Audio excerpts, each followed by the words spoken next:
हल षष्ठी व्रत की 6 कथाएं। हरे कृष्णा, राधे राधे दोस्तों। प्रिय भक्त जनों, आज भाद्रपद मास की षष्ठी तिथि है और आज के दिन ही हल छठ या हल षष्ठी का पवित्र त्योहार मनाया जाता है। आज का पावन दिन भगवान श्री कृष्ण जी के बड़े भाई बलराम जी को समर्पित होता है। हल छठ का व्रत रखने और इसकी व्रत कथा को सुनने से मनुष्यों के सभी जाने और अनजाने में किए गए पाप नष्ट हो जाते हैं और सभी मनोकामनाएं पूरी होती हैं। संतान की लंबी आयु के लिए यह व्रत रखा जाता है और भगवान के आशीर्वाद से संतान के जीवन पर आए सभी संकट दूर हो जाते हैं। भगवान श्री कृष्ण के बड़े भाई बलराम जी का प्रिय अस्त्र हल ही था। किसान के लिए हल और बैल बहुत महत्वपूर्ण होते हैं, इसीलिए वे बलराम जयंती के दिन व्रत रखकर हल बैल और हलधर बलराम की पूजा करते हैं। जो महिलाएं हल छठ अर्थात हल षष्ठी का व्रत रखती हैं, वे इस दिन हल से जुती हुई सामग्री अर्थात अनाज नहीं खा सकती और न ही गाय का दूध अथवा घी खा सकती हैं। उस दिन उन्हें केवल वृक्ष पर लगे खाद्य पदार्थ खाने की अनुमति होती है। तो आज मैं आपको हल छठ की बड़ी ही दुर्लभ कथा सुनाने जा रही हूँ। इन कथाओं को बड़ी श्रद्धा और प्रसन्नचित मन से अवश्य सुनिएगा। आज की इस वीडियो में पूरी 6 कथाएं हैं, क्योंकि हल षष्ठी के दिन 6 कथा सुनने का विधान है। कहा जाता है कि अगर हल षष्ठी के दिन 6 कथा ना सुनी जाए तो व्रत अधूरा माना जाता है। आइए बिना देरी किए हल षष्ठी की पहली कथा का रसपान करते हैं। कथा को सुनने से पहले कमेंट बॉक्स में हल छठ माता की जय अवश्य लिखें। प्राचीन काल में एक ग्वालिन थी। उसका प्रसव काल अत्यंत निकट था। एक ओर वह प्रसव से व्याकुल थी तो दूसरी ओर उसका मन गौ रस अर्थात दही दूध बेचने में लगा हुआ था। उसने सोचा कि यदि प्रसव हो गया तो दूध और दही यूं ही पड़ा रह जाएगा।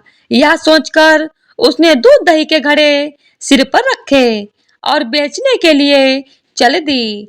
किंतु कुछ दूर पहुंचने पर उसे असहनीय प्रसव पीड़ा हुई। वह एक झरबेरी की ओट में चली गई और वहां एक बच्चे को जन्म दिया। वह बच्चे को वहीं छोड़कर पास के गांव में दूध दही बेचने चली गई। संयोग से उस दिन हल षष्ठी थी। गाय भैंस के मिश्रित दूध को केवल भैंस का दूध बताकर उसने सीधे साधे गांव वालों में बेच दिया। उधर जिस झरबेरी के नीचे उसने बच्चे को छोड़ा था, उसके समीप ही खेत में एक किसान हल जोत रहा था। अचानक उसके बैल भड़क उठे और हल का फल शरीर में घुसने से वह बालक मर गया। इस घटना से किसान बहुत दुखी हुआ, फिर भी उसने हिम्मत और धैर्य से काम लिया। उसने झरबेरी के कांटों से ही बच्चे के चिरे हुए पेट में टांके लगाए और उसे वहीं छोड़कर चला गया। कुछ देर बाद ग्वालिन दूध बेचकर वहां आ पहुंची। बच्चे की ऐसी दशा देखकर उसे समझते देर नहीं लगी कि यह सब उसके पाप की सजा है। वह सोचने लगी कि यदि मैंने झूठ बोलकर गाय का दूध न बेचा होता और गांव की स्त्रियों का धर्म भ्रष्ट न किया होता तो मेरे बच्चे की यह दशा न होती। अतः मुझे लौटकर सब बातें गांव वालों को बताकर प्रायश्चित करना चाहिए। ऐसा निश्चय कर वह उस गांव में पहुंची जहां उसने दूध दही बेचा था। वह गली गली घूमकर अपने करतूत और उसके फल स्वरूप मिले दंड का बखान करने लगी। तब स्त्रियों ने स्वधर्म रक्षार्थ और उस पर रहम खाकर उसे क्षमा कर दिया और आशीर्वाद दिया। बहुत सी स्त्रियों द्वारा आशीर्वाद लेकर जब वह पुनः झरबेरी के नीचे पहुंची तो यह देखकर आश्चर्यचकित रह गई कि वहां उसका पुत्र जीवित अवस्था में पड़ा है। तभी उसने स्वार्थ के लिए झूठ बोलने को ब्रह्म हत्या के समान समझा और कभी झूठ न बोलने का प्रण कर लिया। तो प्रेम से बोलिए षष्ठी माता की जय हो। तो आइए अब षष्ठी माता की दूसरी कथा को सुनते हैं। मथुरा के राजा कंस अपनी बहन देवकी को विवाह उपरांत विदा करने जा रहे थे।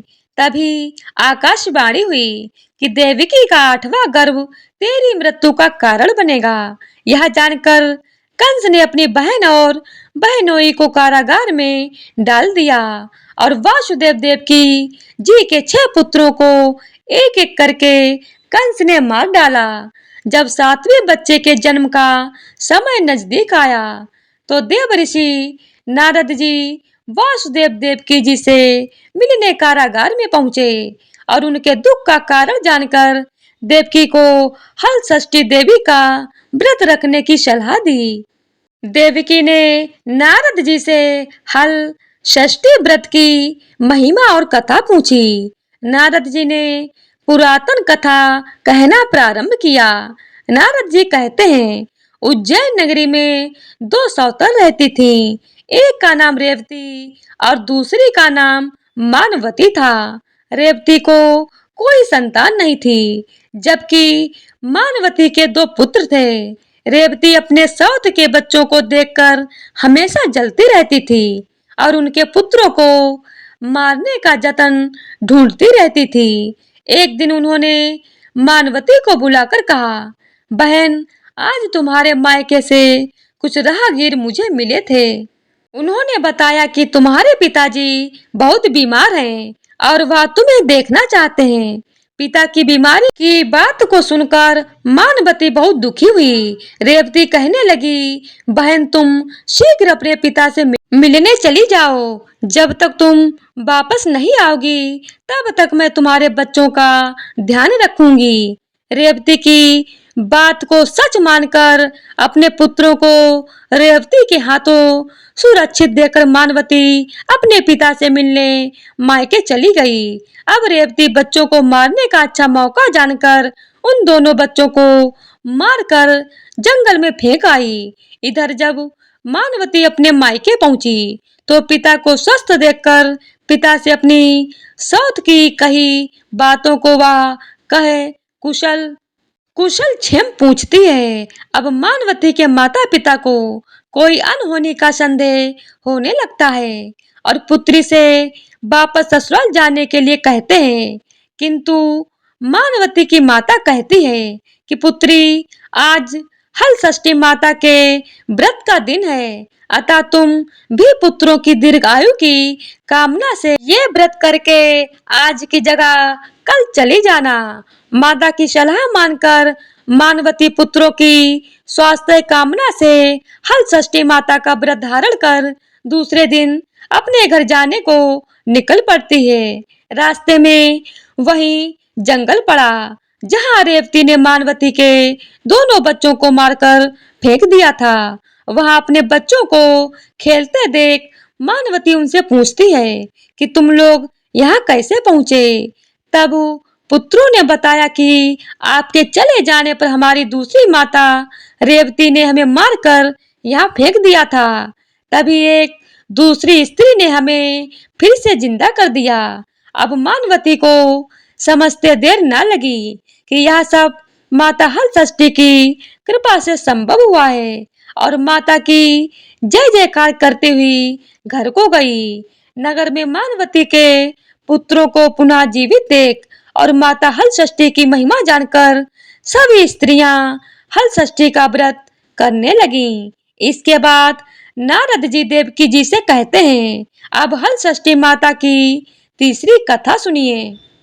चंद्रव्रत नाम का एक राजा था, जिनका एक ही पुत्र था। राजा ने राहगीरों के लिए एक तालाब खुदवाया, किंतु उसमें जल नहीं रहा, अर्थात तालाब का सारा जल सूख गया। राहगीर जब रास्ते से गुजरते तो सूखे तालाब को देखकर राजा को गालियां देते थे। इस खबर को सुनकर राजा बहुत दुखी हुआ, कि मैंने तालाब खुदवाया, परंतु मेरा धन और धर्म दोनों ही व्यर्थ हो गए।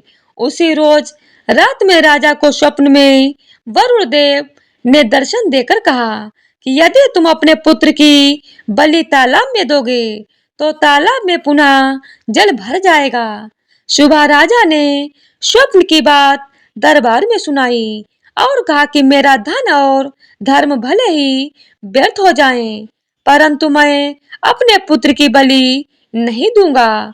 यह बात एक दिन राजकुमार तक पहुंची तो वह सोचने लगा कि यदि मेरी बलि से तालाब में पानी आ जाए तो लोगों का भला होगा। ये सोचकर राजकुमार अपनी बलि देने के लिए तालाब में बैठ गया। अब तालाब पानी से लबालब भर गया और जल के जीव जंतुओं से तालाब परिपूर्ण हो गया। इकलौते पुत्र की मृत्यु हो जाने से राजा बहुत दुखी होकर वन को चला गया। राजा ने वन में देखा कि वहां 5 स्त्रियां व्रत कर रही थीं, तो उन्हें देखकर राजा ने उन स्त्रियों से पूछा, आप सब कौन सा व्रत कर रही हैं और क्यों कर रही हैं? राजा के पूछने पर स्त्रियों ने हल षष्ठी व्रत की संपूर्ण विधि राजा को बताई। उसे सुनकर राजा वापस नगर को गया और अपनी रानी के साथ उस व्रत को किया। व्रत के प्रभाव से राजकुमार तालाब से जीवित बाहर निकल आया। राजा परिवार सहित हल षष्ठी माता की जय जय जयकार करते हुए सुखपूर्वक निवास करने लगा। आइए अब मनोकामनाओं को पूरी करने वाली हल षष्ठी की चौथी कथा को सुनते हैं। एक बार राजा युधिष्ठिर ने भगवान श्री कृष्ण जी से बहुत ही दुखी भाव से कहा, हे देवकी नंदन, सुभद्रा अपने पुत्र अभिमन्यु की मृत्यु से बहुत दुखी है और अभिमन्यु की पत्नी उत्तरा के गर्भ की संतान भी ब्रह्मशास्त्र से तेज से धीरे धीरे दग्ध हो रही है, क्योंकि दुष्ट अश्वत्थामा ने गर्भ को निस्तेज कर दिया है। द्रौपदी भी अपने 5 पुत्रों के मारे जाने से अत्यंत दुखी हैं। अतः आप इस महादुख से बाहर निकलने का कोई उपाय बताइए। तब भगवान श्री कृष्ण ने कहा, हे युधिष्ठिर, मैं तुम्हें हल षष्ठी व्रत की महिमा बताता हूँ, इसे ध्यान लगाकर सुनिएगा। यह व्रत भाद्रपद के कृष्ण पक्ष की षष्ठी पर भगवान शिव, देवी पार्वती, भगवान गणेश और स्वामी कार्तिकेय की विधि विधान से पूजन करने से पुत्र पौत्र की अल्पायु और दुख से मुक्ति प्रदान करता है। भगवान श्री कृष्ण जी से राजा युधिष्ठिर को इस व्रत की कथा सुनाई। श्री कृष्ण जी कहते हैं, पूर्व काल में सुभद्र नाम का राजा था, जिनकी रानी का नाम सुवर्णा था। राजा रानी को एक हस्ती नामक पुत्र था। एक बार राजकुमार हस्ती धाय माय के साथ गंगा स्नान करने गया। बाल स्वभाववश हस्ती जल में खेलने लगा। तभी एक मगरमच्छ ने उसे अंदर खींच लिया। इसकी सूचना धाय माय ने जाकर रानी सुवर्णा को सुनाया। इस पर रानी ने क्रोध में आकर दाई माँ के पुत्र को धधकती हुई आग में डाल दिया। पुत्र शोक से व्याकुल दाई माँ निर्जन वन में चली गईं और वन में एक सुनसान मंदिर के पास रहने लगीं। वन में सूखा महुआ आदि जो भी मिलता दाई माँ उसे खाती और मंदिर में विराजित भगवान शिव, देवी पार्वती, भगवान गणेश और स्वामी कार्तिकेय का पूजन कर दिन बिताने लगी। इधर नगर में एक अद्भुत घटना घटी। दाई माँ का पुत्र आग की भट्टी से जीवित निकल आया और खेलने लगा। यह खबर पूरे नगर में फैलते हुए राजा और रानी के पास तक पहुंची, तो उन्होंने इस घटना के विषय में पुरोहितों से पूछा। तभी सौभाग्य से वहां दुर्वासा ऋषि पहुंचे। राजा रानी ने ऋषि का पूजन कर दाई माँ के पुत्र के जीवित होने का कारण पूछा। तो दुर्वासा ऋषि ने कहा, हे राजन, आपके डर से दाई माँ जंगल में एकांत में व्रत करती थी। यह सब इस व्रत का प्रभाव है। अब राजा रानी सभी नगरवासियों के साथ दुर्वासा जी की अगुवाई में उस जंगल में दाई माँ के पास पहुंचे और व्रत के विषय में अधिक जानकारी ली। तब दाई माँ ने कहा, महाराज, मैं पुत्र शोक से दुखी होकर यहाँ रहने लगी और यहाँ व्रत ग्रहण कर भगवान शिव, पार्वती, गणेश जी और स्वामी कार्तिकेय का पूजन कर सूखा महुआ आदि खाकर जीवित रहती थी। कल रात को मुझे स्वप्न में भगवान शिव जी के दर्शन हुए थे और उन्होंने कहा कि तुम्हारा पुत्र जीवित हो जाएगा। अब रानी ने दाई माँ से हल छठ व्रत की पूजा विधि को पूछा तो दुर्वासा जी ने हल छठ व्रत की संपूर्ण पूजा विधि बताई। राजा रानी ने हल छठ व्रत की महिमा जानकर व्रत किया। व्रत के प्रभाव से राजपुत्र हस्ती मगरमच्छ के चंगुल से छूटकर खेलते हुए नगर में वापस आ गया। अपने पुत्र को पाकर राजा रानी बहुत प्रसन्न हुए और दाई माँ भी अपने पुत्र के साथ पुनः खुशी से निवास करने लगी। वही बालक हस्ती आगे चलकर परम प्रतापी हुआ और अपने नाम से हस्तिनापुर को बसाया। इस प्रकार भगवान श्री कृष्ण जी ने युधिष्ठिर से हल छठ व्रत की महिमा का ज्ञान देते हुए कहा कि हल छठ व्रत कथा को नारद जी से सुनकर मेरी माता देवकी ने इस व्रत को सबसे पहले किया था, जिसके प्रभाव से उनकी आने वाली संतान की रक्षा हुई। अब भगवान श्री कृष्ण से सुनकर युधिष्ठिर ने इस व्रत को उत्तरा द्वारा करवाया।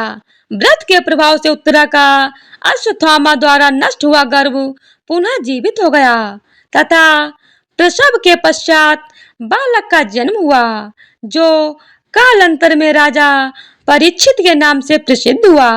तो प्रेम से बोलिए श्री कृष्ण भगवान की जय हो, बलराम जी की जय हो।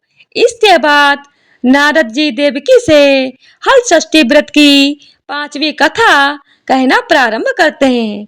एक नगर में 2 स्त्रियां रहती थीं। दोनों एक ही परिवार की थीं और रिश्ते में देवरानी जेठानी लगती थीं। देवरानी का नाम सलोनी था, जो बड़ी ही नेक, सदाचारिणी तथा दयालु थी। जेठानी का नाम तारा था। वह स्वभाव से ही बड़ी दुष्ट थी। एक बार दोनों ने हल छठ का व्रत किया।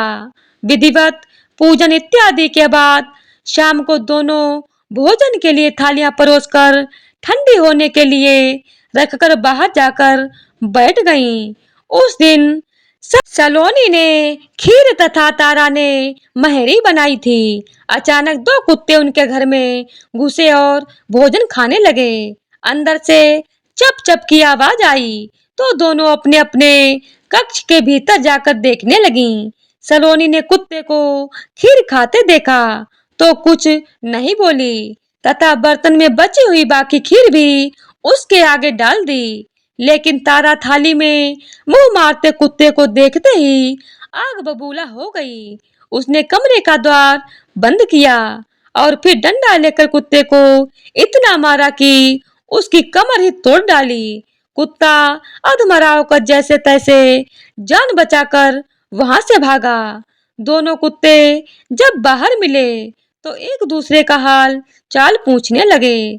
जो कुत्ता सलोनी के कक्ष में गया था वह बोला, मैं जिसके कक्ष में गया था वह स्त्री तो बड़ी भली है। मुझे खीर खाते देखकर भी उसने कुछ नहीं कहा, बल्कि बर्तन में खीर समाप्त हो जाने के बाद उसने उसमें और खीर डाल दी ताकि मैं भर पेट खा सकूं। उसने तो मेरी आत्मा ऐसी तृप्त की कि मैं उसे बार बार आशीर्वाद दे रहा हूँ।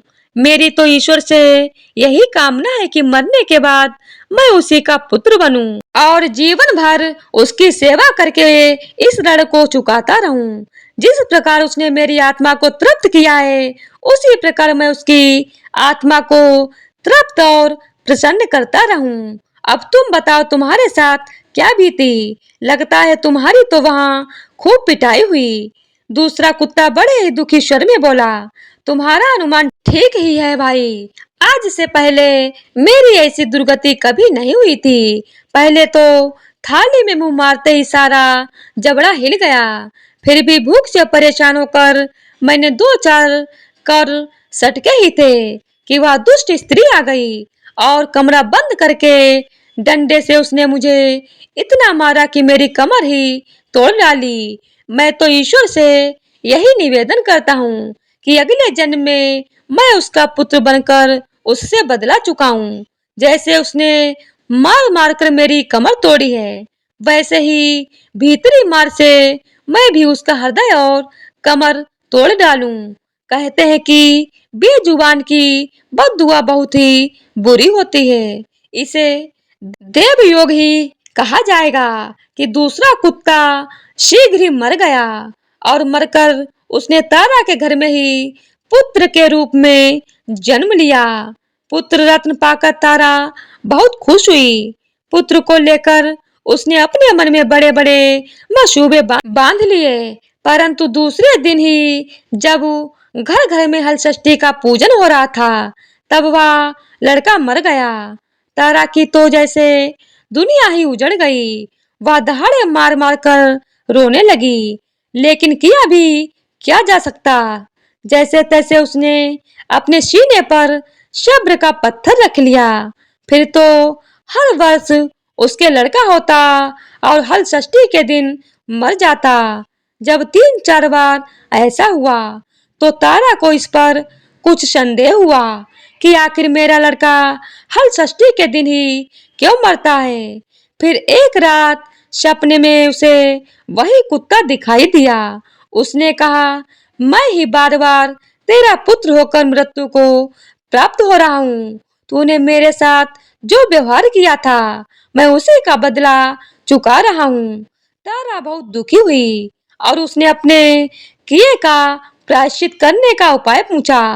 तब उस कुत्ते ने बताया, अब से हल छठ के व्रत में हल से जुता हुआ अन्न तथा गाय का दूध दही न खाना, होली की भुनी हुई बाल तथा होली की धूल आदि हल छठ पूजा में चढ़ाना। तब कहीं मैं तेरे घर में आकर जीवित रहूंगा। पूजा के समय यदि तारक गढ़ छिटके तो तू समझना कि अब मैं यहाँ जीवित रहूंगा।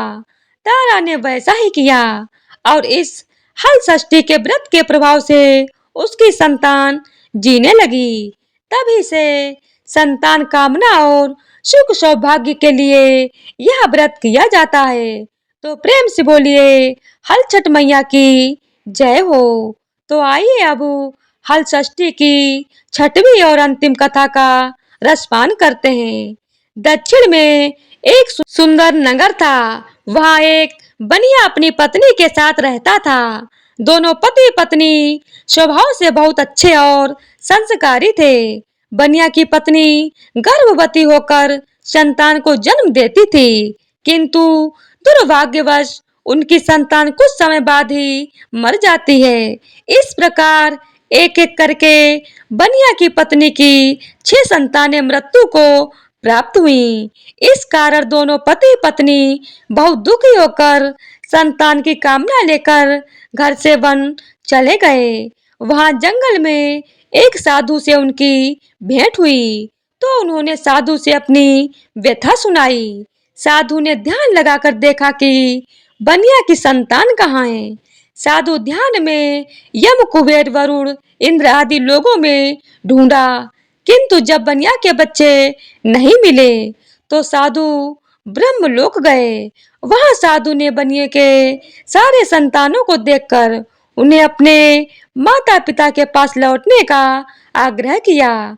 बच्चों ने वापस लौटने से मना करते हुए कहा कि मुनिवर, इससे पूर्व हम कई बार जन्म ले चुके हैं। हम किस किस माता पिता को याद रखकर उनके पास जाएं। हम जन्म मृत्यु और गर्भ के चक्कर से अब मुक्त हो गए हैं, अतः अब हम नहीं जाना चाहते। तब साधु ने उन्हीं बच्चों से बनिए को दीर्घजीवी संतान के प्रताप का उपाय पूछा।